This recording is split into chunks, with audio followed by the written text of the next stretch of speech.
Hey guys, welcome to an interesting video on Wild Rift. So we're back with a Caitlyn supplementary guide, and this is basically going to be kind of in the same vein as the Tristana supplementary guide we just did. But basically this is going to be lethal tempo Caitlyn with the rapid fire cannon build. Now, we've had the Conquer Caitlyn build with the rapid fire cannon, then we've gone through a supplementary guide where we had the lethal tempo build, and we had the Bloodthirster build. Now we're doing a lethal tempo with the rapid fire cannon build, similar to Tristana. Now, I did mention on Tristana, I think that the best build is Conqueror with rapid fire cannon build, but I think on Caitlyn, for me, after testing all three builds, I think that the best build is actually lethal tempo with the rapid fire cannon build, which is basically this build. So I basically think this is Caitlyn's best build. And you'll see why when we get to the gameplay itself later, but I'm going to quickly do a rundown of the items as well as the runes and spells. First up, you got the Storm Razor, of course, got the attack damage, crit attack speed, as well as the slow and damage from the energized passive. You guys know the drill, the best ADC item at the moment. We have the IE for increased crit damage, more AD, more crit. Then you generally go for the Gluttonous Greaves because you only have the Hunter Vampirism for lifesteal, so generally you want to get the Gluttonous Greaves to have some other form of lifesteal. Then you go for either Proto Belt or you go for Stasis depending on what kind of matchup you're against. Generally, the rule of thumb is if you don't need the stasis, like there isn't any Burst Assassin or there isn't like a Camille or a Zed, Fizz, someone that requires you to pay the stasis tax basically, then you want to go for QSS because not only is it cheaper, but it gives you extra mobility, which is basically what you always want. Next up, you go for the Rapid Fire Cannon. Now, this gives you more crit, more attack speed, but it also gives you the Energized Passive, which is giving you the increased range, which is very, very useful on Caitlyn, considering she already has the highest range in the game. And this will basically make it such that you can attack people from a mile away, like almost a full screen away you can attack them.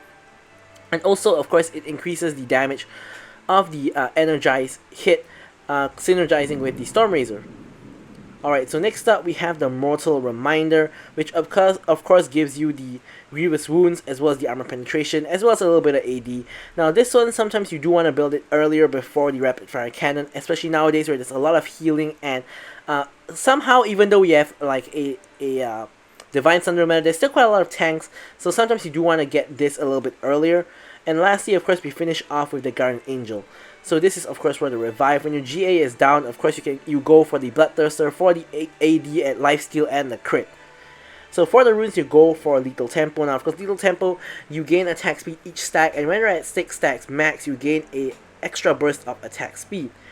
Then for the domination rune, you go for Hunter Vampirism, which of course gives you the lifesteal. Then I actually love going for Nullifying Orb on Caitlyn because you generally are very, very aggressive in the early stages of the game. So this helps you in terms of your trading, your skirmishing, and your all-ins when you're against, opponents. Like sometimes you live on 1 HP kind of thing. This will be the thing that saves you. However, you might want to still consider going for Hunter Titan or Bone Plating if the situation calls for it. It's kind of like this is a default rune, but if you have a situation where another rune is better, then you go for that. Either way, next up, Nimbus Cloak. So Nimbus Cloak gives you movement speed when you cast either your exhaust or your flash. This is pretty much there because none of the other runes really help Caitlyn all that much. So basically, Nimbus Cloak is sort of like the if you got nothing else better to take in this slot, take this kind of rune, and that is basically the situation with Caitlyn because she doesn't really benefit a lot from like Manifold Ban or from Hunter Genius. She doesn't, and Sweet Tooth kind of sucks now. So Nimbus Cloak is pretty much your best bet. Now for the spells, flash and exhaust, of course. So with all that out of the way, we can move on to the gameplay. Alrighty, so now we're going to get into the gameplay. Now, as of course I mentioned, I believe that this is Caitlyn's best rune plus item setup. So this is going to be what I'm going to be running on Caitlyn basically from now on. Not even really from now on, but from when I discovered that this was pretty much the best setup for Caitlyn. Obviously now I'm going to be making a video on it. But of course I've been playing quite a number of games on it. So of course Caitlyn is one of the best ADCs at the moment, and basically when I play Caitlyn, I tend to love playing Caitlyn extra aggressively, and that kind of backfires on me sometimes. Because a lot of the times, like, I shove people in under tower, and I end up not dying to ganks, but just dying to a little bit of overconfidence. But I've been working on that, and we're gonna see how it turns out in this particular game. So as you guys can see, I basically am trying to auto attack the Lucian and Sona at every available opportunity, trying to hit them with Qs through minions, all that sort of thing. So the reason is kind of Lucian and Sona is sort of a lane that doesn't really sync up together, because Lucian is someone who's really aggressive early game, but Sona is someone who is incredibly weak early game and only really is good late game. So as you guys can see, all of our bullying kind of pays off because Sona is low, and we eventually do manage to first blood her. So this is sort of what I was referring to when I talk about a lot of aggression from Caitlyn. Like, I'm attacking them over the minions at every available opportunity. Of course, I'm not giving up last hits for that, but I'm not pushing the wave or anything. I'm just going for attacks on them. If they start playing safe, which in this case they have not yet done so in the first minute plus of the game, they don't play safe, so I'm just focusing on attacking them. Eventually, they will start to play safe. It's gonna happen sooner or later in every matchup. Some of the better players play safe immediately when they're up against a Caitlyn because they know what Caitlyn can do. So when they start playing safe is when you basically start shoving in the minion wave, and you start basically using that aggression under their tower by attacking them, stepping out of tower range to reset the aggro, and doing that on repeat. So this is of course gonna draw jungle attention because you're always gonna be like extended to the Dara side of the lane because you're always attacking them. And when you shove them under tower, you're literally all the way up to where the tower is, so it's always going to be getting a lot of jungle attention. So basically, the hard part about playing Caitlyn is basically tracking the jungler. Like, where is the jungler at the moment? So now, judging like by the timer now, he likely went from a blue site to a red site clear because it's 2 minutes plus already. So now he's likely to go toward the blue side, so now is likely a time where we can be a little bit more aggressive against the enemy bot lane. But of course, that's never really a guarantee. As you can see, he is indeed at the blue side scuttle, so we do know that we can actually be more aggressive now. So here I'm just trying to take the CS, then I'm trying to, of course, auto-attack basically anybody I can. Now, Sona is a lot easier target than Lucian because she can't really fight back, whereas Lucian can, of course, trade back with you. We see Aurelion Sol off the roam. Another thing is that, of course, people will want to roam and catch you out. So here I flash over the wall to get myself out of a sticky, like what could have been a 1v4 situation. To secure the kill, I didn't need to flash, but to get myself in a safe position, definitely I did need to flash because we were getting collapsed on by Tryndamere, Sona, and Lucian coming from all angles basically, so we gotta get ourselves into a safe position, secure the kill on Aurelion Sol, and then we're back to business, which is of course bullying Sona and Lucian. So here I basically eat quite a ton of Lucian's ultimate, and Nami does actually pay the price for that, but I do manage to escape myself.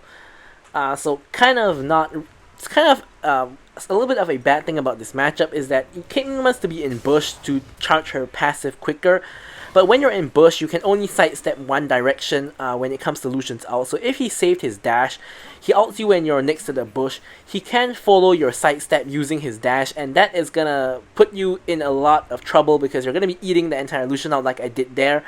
So that is something we got to actually be aware of, which honestly, I don't play Caitlyn too much. Like, I'm not Mastery 5 on Caitlyn. I'm almost at Mastery 5 already, but I really don't play Caitlyn all that much. So I never actually really thought about this Lucian-Caitlyn interaction, but I do play a lot of Lucian. So I still don't know why I wasn't quite aware of that interaction. But hey, you know, whatever it is, now we know after this particular game.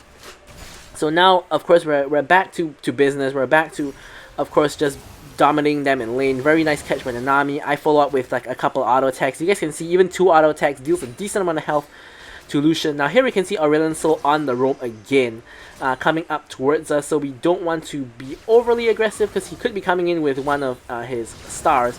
Now he doesn't actually come in with a star. He just comes in just himself basically. And Lucian and Aurelion Sol both ult. Here I try to snipe out somebody, I'm not sure who I aim for there with my ultimate, but don't quite get it. Here Lee Sin comes in, I spot the low health Lucian, so I'm gonna try to snipe him out, and I do manage to actually nick him with my Q for the kill. Now here I'm just gonna blast him down. Tryndamere comes in here and I see him, of course, but at this point I know that I'm dead, so I'm gonna do what's best for my team, which is to try to get down as much damage as I can so that hopefully Lee Sin and Nami can try to finish off some kills. Now Lee Sin unfortunately is kind of caught up in a fight against Aurelion Sol, and he does manage to get that 1v1 kill, but unfortunately the damage I did to Sona there wasn't quite able to convert into really any kind of results. So unfortunately we do die there because we're kind of getting, we just basically got collapsed upon by Tryndamere, so really not too much we could have done there in that particular fight, I guess. So anyways, what we're gonna do now, of course, we're gonna head back over to the lane and we're gonna just clear out the lane. As you guys can see, Rift Hurl and Dragon have both already been taken, so basically there isn't really an objective fight this game yet. So we basically can kind of have a very long laning phase this game, because Tryndamere took Dragon when we were all dead, and I think it was our set that took the Herald while all the shenanigans was going on in the top side of the map. So both objectives are already gone, so no objective rotations or objective fights here. We're back to laning phase, which is really favorable for us, because as you guys can see, or as we have been doing, we are kind of dominating the laning phase against Lucian and Sona, and a kind of knock-on effect of that is that Lucian is supposed to be having a strong laning phase, which is balanced by a weaker late game, so he kind of basically already wasted like his strong laning phase because he's busy getting bullied by me. Lucian of course has very low range, whereas Caitlyn has the highest range, so Lucian can't really even get into range to attack me unless like I root myself with my Q like that, or some other kind of scenario. Now here again, I'm kind of caught up against the wall. This time I managed to sidestep his ultimate, of course kind of learning my lesson from the last time. I did manage to tag Sona with a trap and then into a auto attack hit shot for the kill.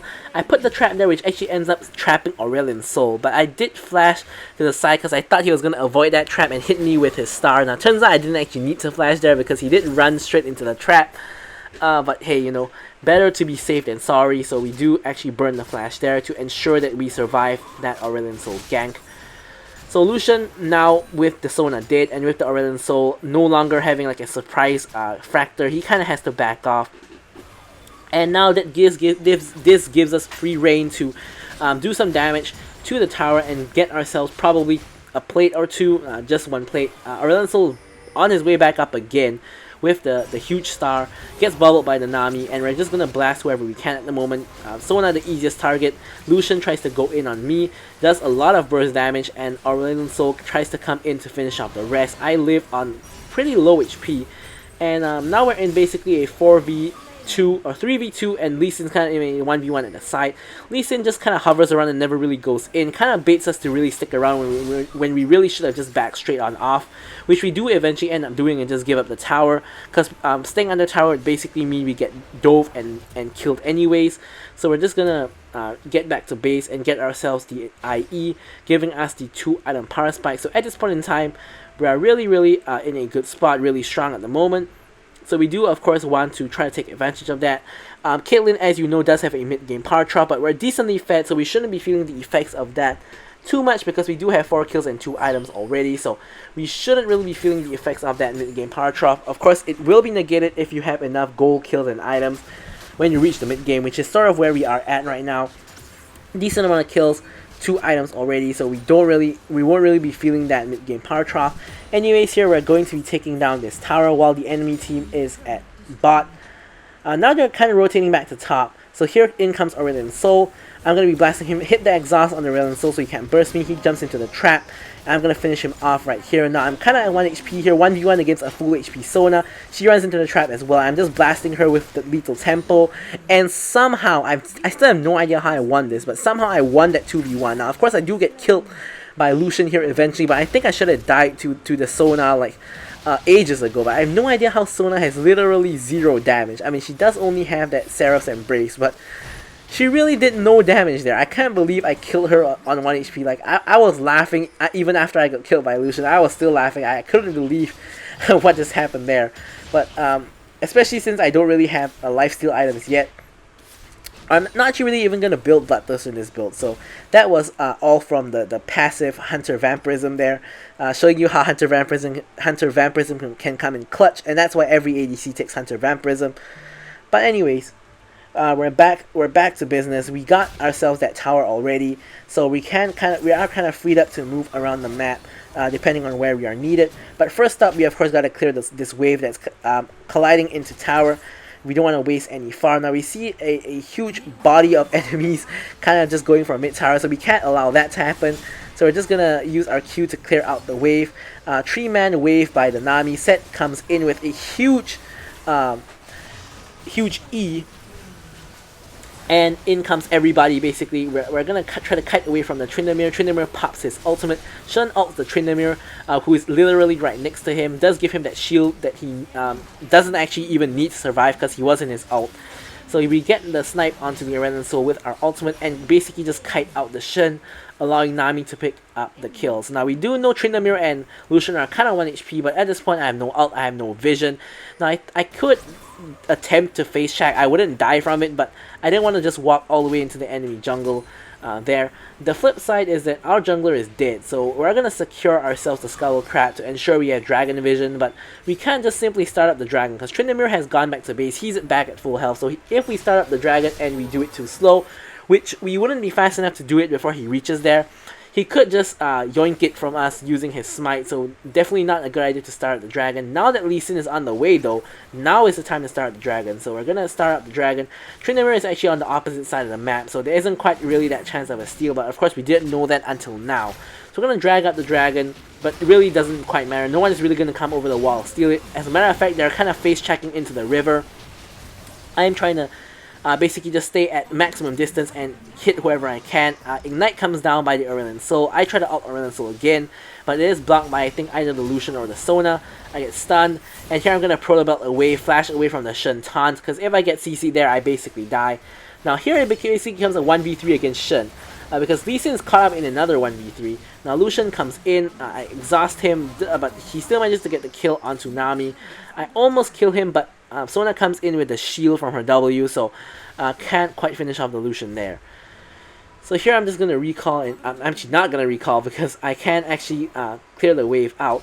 So here I'm just putting the traps down, not to really prevent them from walking to where they're walking, but to prevent them from coming back. So that's to ensure I remain safe, but of course there really is no wave to actually clear out, so I'm actually just going to recall here, and I'm going to get the 2 components for my rapid fire cannon, so meaning we're under 600 gold in range of that rapid fire cannon. So here I'm just going to pick up this mid lane wave, get ourselves closer to picking up that RFC, and looks like we have it because we're going to instantly recall after taking that wave. So we're going to pick up the rapid fire cannon for ourselves. In this particular game, I don't think we really need to pick up the the Maul Reminder early, because we do have a decent amount of healing with champions like Tryndamere, for example, and Sona actually. So probably going for early executions would have been ideal this game, which I did not do, so kind of a mini mistake there. But we don't quite need the armor penetration. Only have a Shen who only has 1 item, and actually that's health. It doesn't actually have armor, being the Sunfire Aegis, so not really a pertinent need for the Maul Reminder in this game, so we can go for the rapid fire cannon first, giving us our 3 crit item power spike. So really, as you guys can see, we don't really feel the mid game drop of Caitlyn in this particular match, because we do actually have enough kills to kind of negate that. So you guys can see, anybody who gets close to me is gonna get blasted, and with like double attack speed item as well as lethal tempo, I'm gonna be hitting and blasting people at a at a very high speed, even before I full stack my lethal tempo, even more so when I full stack the lethal tempo. So now there basically is a 14-minute ARAM going on around here, which is very beneficial for my team because I have the highest range. So as long as I'm not in range for any of the enemy team to catch me out, which I'm not gonna do, I'm just gonna get free auto attacks on them and free rapid fire cannon shots onto them. So really, I don't think the enemy team really benefits from this a whole lot. So I'm just gonna basically just auto attack whoever I can. Auto attack's not doing like a world of damage, but it's still slowly chipping away at them. So that's kind of indirect Caitlyn poke. So yeah, doing really well, of course. Now, Lucian, despite being starved out in laning phase, actually is 6-1 now with triple crit item as well, so he's not to be underestimated. He's gonna be having a lot of burst damage, so we can't ignore him, or we can't underestimate his damage. So we have been kind of dominating him, but he did get a lot of kills from elsewhere, so he is going to be a menace. So here Aurelion still tries to come in. I put down the trap behind him, so he's going to be like cut off. He walks actually right into the trap, and he dies. Now I basically have a full stack lethal tempo at this point in time, so I'm going to put about forward to close the distance, kill the Sona, and honestly I thought this was going to be a pentakill here. Unfortunately the set removes the Shen from my range, so no kill on Shen for me. And after I don't get the kill on Shen, I'm not going to be too greedy for the kill on Tryndamere anymore. And I did actually have ult, so we have a 1 HP Lucian, which I could have actually ulted if I did get a Quadra. So I think it was a possible penta, but didn't quite happen because Set ulted the enemy away from me. But anyways, here we have a chance to take the inhibitor. Now here, look, my whole team is picking for Baron, but really, we all should be going for inhibitor. Now I do actually manage to secure the inhibitor with the Nami eventually, as you guys can see here. But really, this should have been the whole team doing the inhibitor, then falling back onto the Baron, because Baron is meant for pushing, and you want to push for inhibitor. So if you can get an inhibitor without the Baron, the inhibitor should always be the priority. So always go for an inhibitor first, then go back and fall back onto the Baron, because the enemy team needs to clear those waves that you use to push the inhibitor anyway, so they can't ignore the waves and just go straight to Baron. So always do inhibitor first, then fall back onto the Baron. So luckily for us, we did have all 5 up, so we were able to split our manpower to 3 and actually get both as pretty much simultaneously. But it always is a better idea to go for an inhibitor first, then go for Baron. So here we have the Elder Dragon spawning in 5 seconds, so of course we're going to be in the area. Now I'm using my auto attack to kind of chunk out both the Tryndamere as well as the Shen. And Lee Sin is actually coming in straight out of that with the Youmuu's movement speed and actually going for a pick onto the Shen. He does actually get that pick onto the Shen, and we are at a numbers advantage for that Elder Dragon. But first, what we want to do is kind of get a successful team fight, because it's not really very safe to just straight up start up the Elder Dragon. Aurelion Soul walks into the trap again. Tryndamere didn't even have a chance to ult, gets instantly bursted, and he pretty much dies. Now at this point, the whole team has died. Whole enemy team has died, except for Lucian, and basically that means that we can, with the Baron buff, we can basically just try to end the game. We don't actually need the Elder Dragon anymore. Lucian with a very intelligent ult onto the minion wave to prevent us from having a Baron minion wave to take down the inhibitor with. But thankfully for us, we also have a wave in mid, which has been pushed by Nami. So we have wave in mid and wave in top. Pretty much there's nothing the Lucian can really do, because he can't actually wave clear all of this fast enough. Now Shen does respawn, and we do actually pick up the Elder Dragon.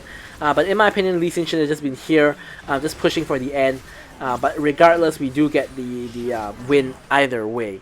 So there is Caitlyn with her best build. As you guys can see, really dominant performance by our Caitlyn. So thank you guys so much for watching the video, and I'll leave you guys with the stats as usual, and goodbye.